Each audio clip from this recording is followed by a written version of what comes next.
For years, Kaliningrad was portrayed inside Russia as a hidden strength, a piece of land far from the mainland, yet advertised as a forward base that could keep Europe under pressure.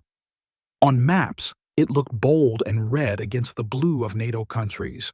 In reality, it was always hanging from a thin, logistical thread.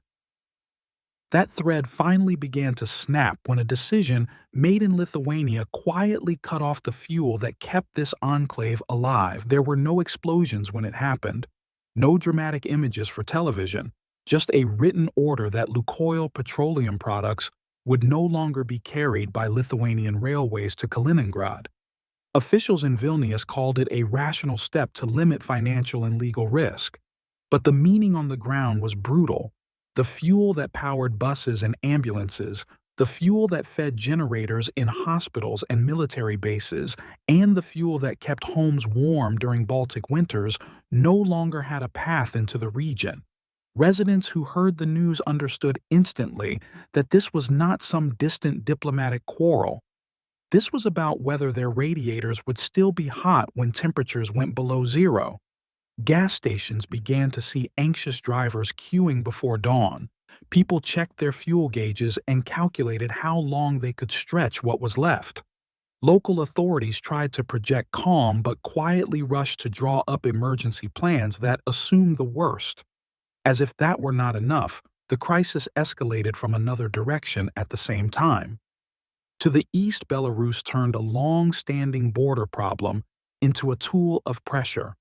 Thousands of trucks bearing Lithuanian plates had already been stuck inside Belarus for weeks after previous restrictions on crossings. When the border officially reopened, those drivers expected to finally drive home. Instead, they were told that the opening did not apply to them. Only new incoming trucks would be allowed to leave. The old ones were herded into paid parking lots where drivers had to pay simply to stand still. They lived in the cabins of their trucks, cooking on gas burners in the snow, and watching their savings disappear. On top of that trailer, swapping was banned. That meant companies could not send another tractor unit to pick up a trailer and pull it out. Cargo spoiled in place. Deliveries were canceled. Insurance claims multiplied. The effect of this decision rippled far beyond the border line. For Kaliningrad, those stuck trucks meant fewer goods making it through. For small transport firms, it meant bankruptcy. For mechanics' tire shops and fuel stations serving them, it meant closing their doors. A sector that depended on constant motion was suddenly forced into paralysis. Long lines of trucks started to appear not only in Belarus but also around Kaliningrad itself. Parking areas near ports turned into metal forests of trailers and cabs. Engines were off because fuel was too precious to waste while waiting. Drivers passed the time by walking between vehicles looking for rumors of movement. Their stories showed the human side of this crisis. Many had loans on their trucks. Many had families in Lithuania or Kaliningrad who depended on every kilometer they drove. Now they were trapped by politics they could not influence.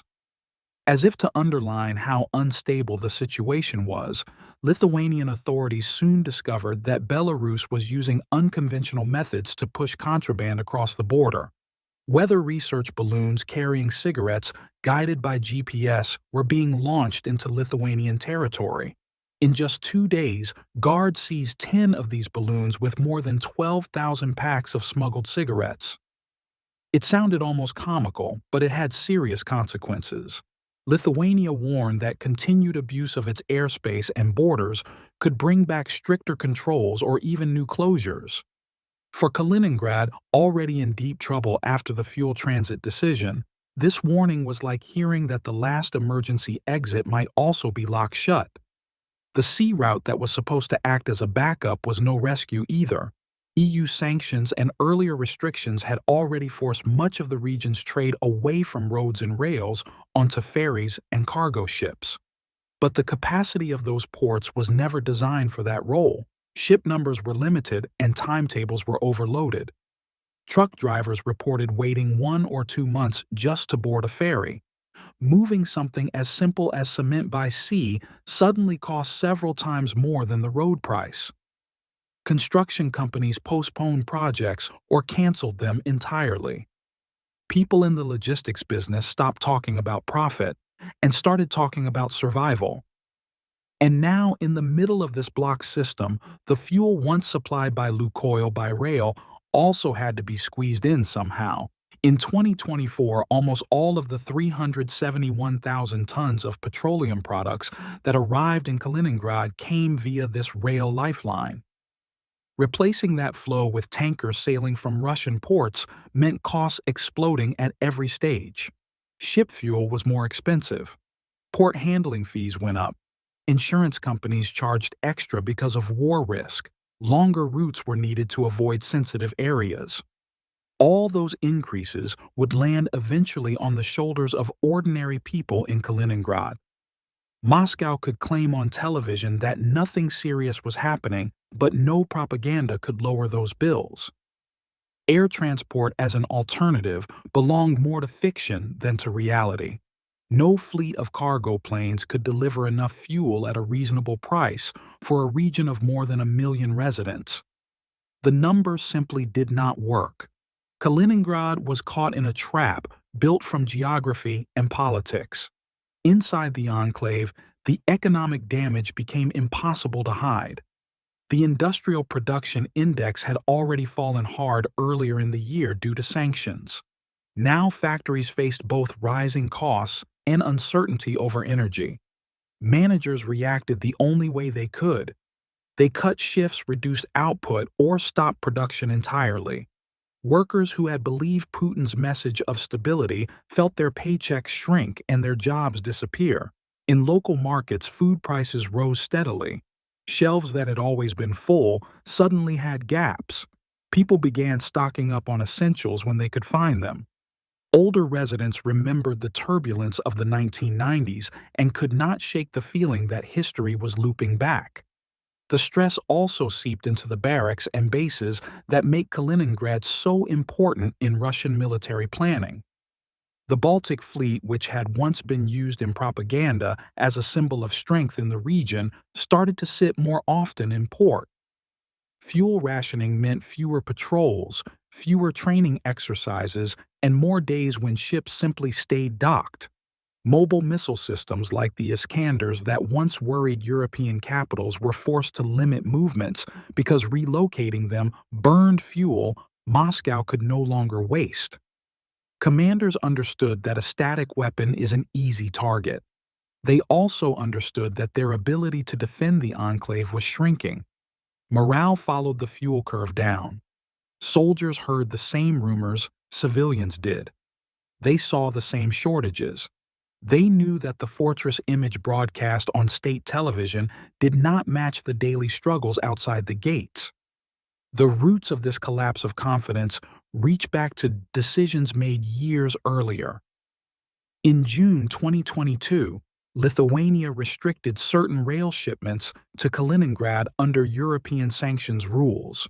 Russia reacted with fury, threatening serious consequences.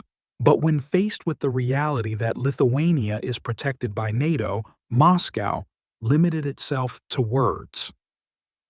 The red line of collective defense stopped any physical retaliation. Observers in the West saw clearly that Kaliningrad could be pressured through legal and economic tools rather than military ones.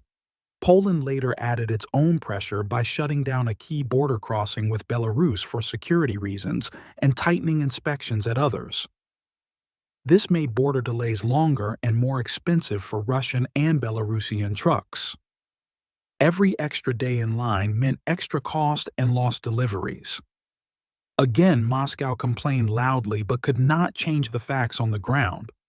All of this prepared the stage for the decisive step in November 2025 when Lithuanian Railways stopped transporting Lukoil fuel.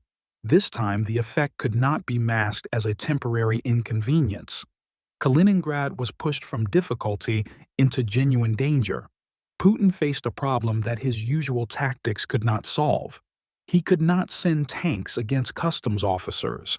He could not launch missiles at an insurance clause or an American sanctions list. He could not order his army to reopen a railway running through NATO territory. For the first time, many residents of the enclave understood that their future depended more on decisions made in European capitals than on promises coming from the Kremlin. Kaliningrad had gone from being used as leverage by Russia to being used as leverage against Russia. Under the gray winter skies that reality sank in, people woke up colder, buses ran less frequently, stories spread of hospitals looking for ways to save fuel without risking patients' lives. Families planned for possible power cuts. Each small sign pointed to the same conclusion. The fortress that had been advertised for decades was in fact vulnerable from every angle that mattered. When one lifeline was cut, Russia had no reliable backup. And that vulnerability is what makes this crisis so important beyond Kaliningrad itself. It shows that Putin's system, which claims to be ready for any pressure, is in fact deeply exposed once someone dares to squeeze the right points. A region that was supposed to project power into Europe now reveals the limits of Russian power instead. The winter in Kaliningrad is not just about cold weather. It is about a political chill that reaches all the way back to Moscow. Please like and subscribe to support our channel.